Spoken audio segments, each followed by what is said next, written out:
Have you ever been, like, sitting on the edge of your couch watching a tense, high-stakes sports match? Your team is just on an absolute roll. Oh, yeah. The best feeling. Right. The momentum is swinging entirely in your direction, the crowd is deafening, and you can just feel the opposing defense crumbling. And suddenly, well, the whistle blows. Yeah. Play is completely dead. Exactly. Yeah. A player on the opposing team has gone down holding their calf with some mysterious cramp. And you're just sitting there staring at your screen wondering, is that incredibly bad luck? Or, is that a brilliantly timed tactical pause? What's the ultimate sports paradox, really? I mean, as a fan, you inherently want to give the athlete the benefit of the doubt, right? Sure. But your gut and just your understanding of game flow, it tells you that the timing is just a little too perfect. Yeah, it completely shatters the rhythm of the game right when the attacking team had the upper hand. Exactly. Well, welcome to the Rugby Obsession Deep Dive. Today, we are going on a mission to unpack the dark arts, the hidden strategies, and the invisible negotiations of slowing down the game in international rugby. But before we get into it, please subscribe to the Rugby Obsession YouTube channel and newsletter from the link in description. You definitely won't want to miss our future updates, for sure. So we are looking at this highly revealing article from Planet Rugby about the upcoming series between two absolute titans, the All Blacks of New Zealand and the Springboks of South Africa. Right, which is a rivalry that always delivers fireworks. Huh. But what makes this source so compelling is that it really pulls back the curtain on the things fans usually only guess at from the stands. Definitely. We are moving past the physical tackles and looking straight into the psychological warfare that dictates the pace of the sport. Okay, let's unpack this. Because to set the scene, the traditional narrative leading into this specific clash is, well, pretty straightforward. The All Blacks won a fast-paced, high-octane game. Right. And the running storyline, the public fear on the New Zealand side, is that South Africa is going to try to slow the game down. They're frequently accused of using tactics exactly like what we just talked about, faking injuries to halt the opponent's momentum. That is the usual media accusation, yeah. But our source gives us this massive twist that turns that entire assumption upside down. It is an incredibly candid admission. So Israel Dagg, who is an absolute legend and an ex-All Black star, he recently went on the Scotty and Izzy podcast and decided to just be completely transparent. Oh, wow. Yeah. The tactic the All Blacks are supposedly so worried about the Springboks using, it turns out the All Blacks relied on the exact same tactic themselves during his tenure. And they didn't just do it, they, institutionalized it. Dagg revealed that they had a specific code word. If the New Zealand team was under severe pressure and desperately needed a moment to breathe, they called it taking a KitKat. Taking a KitKat, directly referencing the classic candy bar slogan, have a break, have a KitKat. That is wild. It is incredibly brazen when you break it down. Dagg explained that if the All Blacks were scrambling on defense and they could feel the momentum slipping away, one player would get this subtle little nod. Just a look. Right. And that player would then suddenly drop to the turf, supposedly injured. They would take a KitKat. The medical staff rushes onto the field, the referee is forced to halt play, and in that resulting 2-minute window, the rest of the team gets a massive advantage. I want to look closely at that window because to a casual fan, it just looks like people standing around. But mechanically, how does that pause actually save a team? Well, think about the physical and spatial toll of a long defensive stand. Your defensive line gets stretched, players are out of position, lungs are burning. Right. Everyone is exhausted. Exactly. When that KitKat gets called, the clock stops. But the players' minds don't. The entire team gets to huddle up, they catch their breath, they reconnect their defensive communication, they recalibrate their spacing, and they get their defensive wall set again. They just erase all the advantages the attacking team spent the last 3 minutes building. Precisely. It totally reminds me of basketball. A coach is out of a timeout, the other team is on a 14-0 run, the building is rocking, and suddenly the point guard just happens to spill a giant water bottle all over the court. Oh, that is a perfect comparison. Right. Somebody has to bring out the mop. It takes 3 minutes to dry the floor, and boom, you just got a free timeout to ice the other team's shooters. But I do want to push back a bit. Okay, sure. When we look at this in rugby, isn't this essentially breaking the social contract of the game? I mean, fans pay good money to watch peak athletic competition, not an Oscar-winning performance of a fake hamstring pull. We can call it gamesmanship. But isn't this just a sophisticated way of manipulating the spirit of the sport? Well, what's fascinating here is how this revelation shifts the lens From a fan's perspective to a competitor's perspective. Mm-hmm. From the stands, yes, it disrupts the entertainment product. Yes. But Dagg's admission proves that at the absolute highest echelon of the sport, the definition of the game is much wider than just running and tackling. This isn't about one nation playing outside the lines. It is a universal truth of elite sports. Finding ways to control momentum when you don't have the ball is a tactical imperative. Yeah, I suppose if you're playing for a world championship, you aren't really concerned with how entertaining the pause is for the crowd. You just want the trophy. Exactly. Right. They are actively navigating and exploiting the rulebook. But if faking an injury is the highly visible way to steal time, how are players stealing seconds legally, like right in plain sight? Because Dagg doesn't stop at the KitKat revelation. He questions what slowing the game down actually means today. Right, and he pivots to the actual laws of the game. Mm-hmm. He points specifically to the 30-second rule.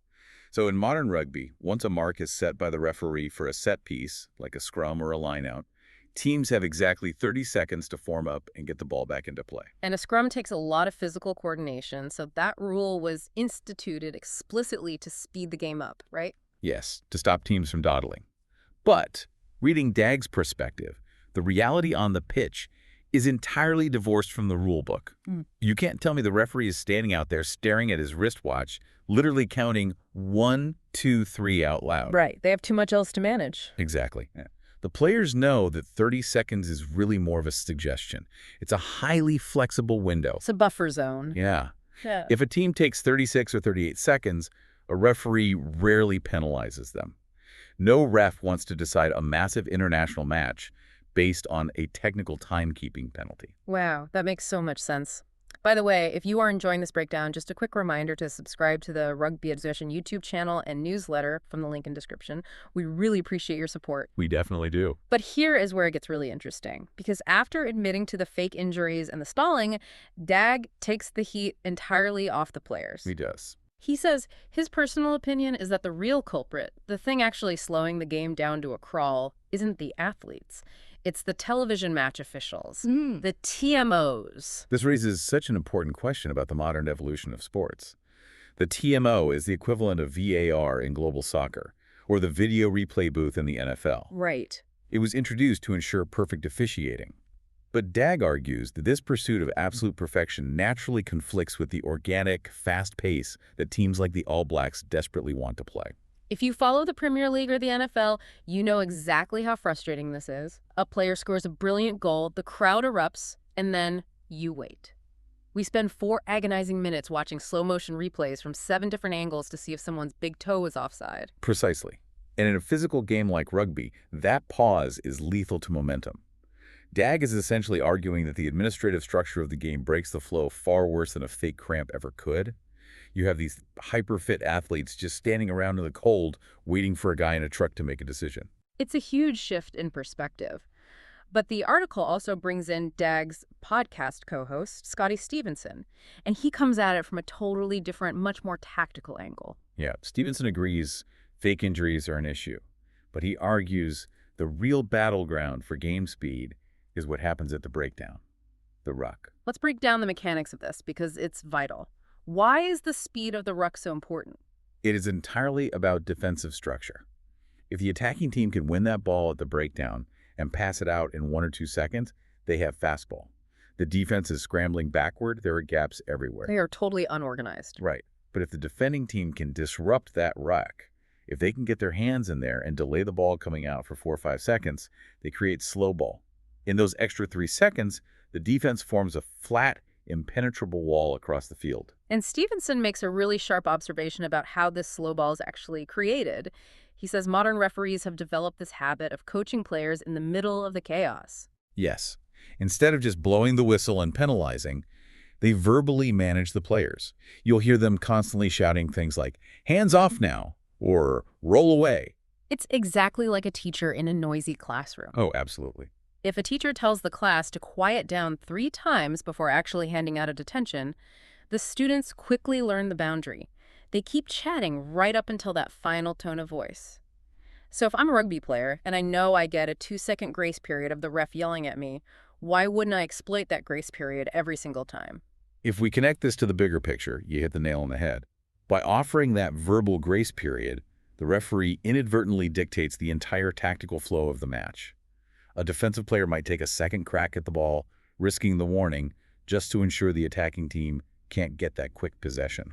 They are aggressively playing the referee's psychology, which brings us to the actual tactical clash we'll see in this upcoming series. We have two distinct philosophies colliding. The assumption is South Africa wants slow ruck ball to kick, while the All Blacks want lightning-fast recycled ball. And this is where Stevenson's point about referees setting the tone becomes crucial. How much leeway will defending players be given at that breakdown? The article mentions Mathieu Reynal, a referee famous for not giving warnings. He just blows his whistle immediately. But for this series, there are English referees appointed. Right, and English referees traditionally are known for giving a lot of verbal instruction. So the All Blacks are going into this hoping, probably lobbying, for the referees to make early decisive calls. If the refs allow that verbal grace period, it heavily favors the Springboks. Exactly. So what does this all mean? Because after all this deep tactical discussion, Dagg delivers one final concession that kind of blows up the entire narrative. He does. He genuinely believes that the narrative of the Springboks playing a slow, grinding game is severely outdated. He states that over the last 3 to 4 years, they have actually significantly sped up their game. They are playing with much more pace than the stereotypes give them credit for. We spent all this time analyzing slowdown tactics, only to realize the team accused of it might have totally moved on to a different playbook. It perfectly illustrates how dynamic international sports truly are. Elite teams are constantly evolving. The real battleground this weekend won't be historical stereotypes. It will be about how quickly both teams adapt to the specific tolerance levels of the referee on that exact day. We have covered so much ground today. We've gone from secret KitKat injury codes to 30-second rules to TMO reviews, all the way down to the psychology of a referee's warning track at the breakdown. It really proves that at the elite level, the game is a constant high-speed negotiation with the officials. It completely changes your visual diet when you watch a match. It does, and that is exactly what I want to leave you with today. The next time you are watching your favorite sport and you see a player drop to the turf holding their knee right when the other team gets momentum, or a ref shouting warnings instead of blowing the whistle, you will know what is going on. There is an entire invisible chess match happening right in front of you. Once you understand how time and momentum are manipulated, you really can't unsee it. It makes watching sports infinitely more interesting. But it does leave us with one final thought to chew on. If elite athletes are spending this much time optimizing their strategy around a referee's specific personality and verbal tendencies, are modern sports still fundamentally a test of pure athletic skill? Or have they slowly become a high-stakes test of psychological manipulation of the officials? Think about that the next time the whistle blows. A very profound thought. Make sure to subscribe to the Rugby Obsession YouTube channel and newsletter from the link in description. Thank you for listening to the Rugby Obsession Deep Dive, and we'll look forward to you listening to our next episode.